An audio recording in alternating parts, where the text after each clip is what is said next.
Hello guys, welcome back to my channel tick talk with Dharani. ఎలా ఉన్నారండి? అందరూ బాగున్నారా? నేనైతే సూపర్ డూపర్గా ఉన్నాను. ఈరోజు మన ఛానల్లో ఏంటి స్పెషల్ అని అంటే, ఈ వర్షాకాలంలో ఏదో ఒక స్పెషల్గా వేడివేడిగా తినాలనిపించింది. సో ఇంకెందుకు ఆలస్యం అని చెప్పేసి ఆలు టిక్కా అయితే తయారు చేసేస్తున్నాము. సో దీని ప్రాసెస్ చాలా సింపుల్, బట్ టేస్ట్ అయితే వెరీ వెరీ హైలైట్ అనమాట. చాలా టేస్టీగా ఉంటుంది. మీరు తప్పకుండా ట్రై చేయాల్సిందే. ట్రై చేసి నాకు కమెంట్ బాక్స్లో పెట్టాల్సిందే.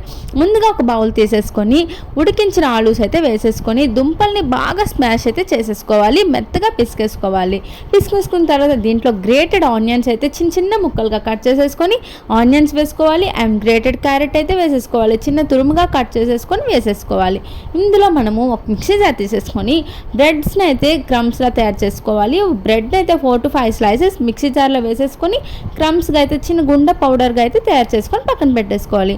తర్వాత ఈ మిక్సింగ్ బౌల్లో మనం తగినంత ఉప్పు, ధనియాల పొడి, జీలకర్ర పొడి అండ్ చాట్ మసాలా ఉంటే చాట్ మసాలా, లేదు అనుకుంటే ఆప్షనల్. తర్వాత ఈ బ్రెడ్ క్రమ్స్ వేసేసుకొని ఇందులో కొత్తిమీర, పచ్చిమిర్చి అయితే వేసేసుకోవాలి. నేనైతే 6 కాయల్లాగా పచ్చిమిర్చి అయితే వేసేసుకున్నాను. దీనికి కారం ఎక్కువ అవ్వలేదు, తక్కువ అవ్వలేదు, కరెక్ట్గా సరిపోయిందనమాట.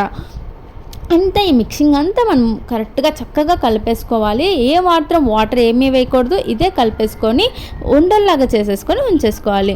తర్వాత మనము ఒక బౌల్ తీసుకొని అందులో 2 టేబుల్ స్పూన్స్ ఆఫ్ మైదా వేసేసుకొని కొంచెం వాటర్ వేసుకొని కలిపేసుకోవాలన్నమాట. బ్యాటర్ అనేది ఈ కన్సిస్టెన్సీలో ఉండాలి. మరీ పలుచగా ఉండకూడదు, మరీ థిక్గా ఉండకూడదు, లేదంటే గట్టిగా వచ్చేస్తుంటాయి థిక్గా ఉంటాయి. సో ఇప్పుడు మనము ఆ మిక్సింగ్ని ఒక చిన్న ఉండలుగా చేసేసుకొని హ్యాండ్కి పెట్టుకొని ఇలా ప్రెస్ చేసేసుకొని ఎడ్జెస్ని బాగా పెట్టేసుకొని ఇప్పుడు మనం మైదా పిండిలో అయితే ఒక్కసారి డిప్ చేసేసి అటు ఇటు మనం బ్రెడ్ క్రమ్స్లో డిప్ చేసేసుకొని ఆయిల్లో వేసేసుకుంటే మన ఆలు టిక్కా అయితే రెడీ అయిపోతుందండి. చాలా టేస్టీగా ఉంటుంది. మీరు పక్కగా ట్రై చేయాల్సిందే. సో ఇలా ఆయిల్ వేడివేడిగా అయినప్పుడు ఇలా బ్రెడ్ క్రమ్స్ని ఇలా మనము టిక్కాలా చేసేసుకొని మైదాలో మిక్స్ చేసేసుకొని బ్రెడ్ క్రమ్స్లో పెట్టేసుకొని మనం ఆయిల్లో వేసేసుకుంటే సరిపోతుంది. సో అంతే అనమాట. చాలా ఈజీ ప్రాసెస్. మీ పిల్లలకి చాలా ఇష్టంగా తింటారు. మా రోహన్స్ అయితే చాలా చాలా ఇష్టంగా తిన్నాడు. చాలా హ్యాపీ అనిపించింది మాకు కూడా. సో ఇలా అయితే మనము ఇది కలర్ వచ్చినప్పుడు ఇంకొక సైడ్ కూడా మనం రివర్స్ చేసేసుకొని అటువైపు కూడా వేపేసుకోవాలి.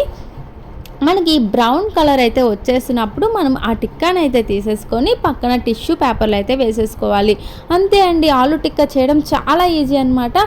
సో ఇలా వేడివి సర్వ్ చేసుకుంటూ తింటుంటే ఉంటుంది స్వామిరంగా. సూపర్ అనమాట. మన ఛానల్ని కానీ ఫస్ట్ టైం చూస్తున్నట్టయితే please do like, share and subscribe guys. Thank you so much for watching. Bye bye.